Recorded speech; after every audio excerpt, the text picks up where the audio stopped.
السلام علیکم پیارے بچوں، امید ہے کہ آپ سب لوگ ٹھیک ہوں گے۔ آج کے لیکچر میں ہم سیکھیں گے رواداری کے فوائد، جن میں سب سے پہلے آتا ہے نمبر 1، رواداری سے امن و امان کو فروغ حاصل ہوتا ہے۔ اس کے بعد ہے نمبر 2، انسانی برادری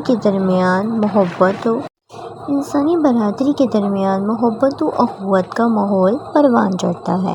نمبر 3، انسان میں صبر و تحمل جیسی صفات پیدا ہوتی ہیں۔ اس کے بعد ہے نمبر 4، رواداری سے احساس ذمہ داری پیدا ہوتی ہے۔ اس کے بعد ہے نمبر 5، رواداری سے دنیا و آخرت کی بہتری ہوتی ہے۔ امید ہے بچوں کہ آپ کو آج کا لیکچر سمجھ آیا ہوگا۔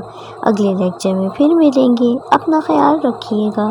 تب تک کے لیے اللہ حافظ۔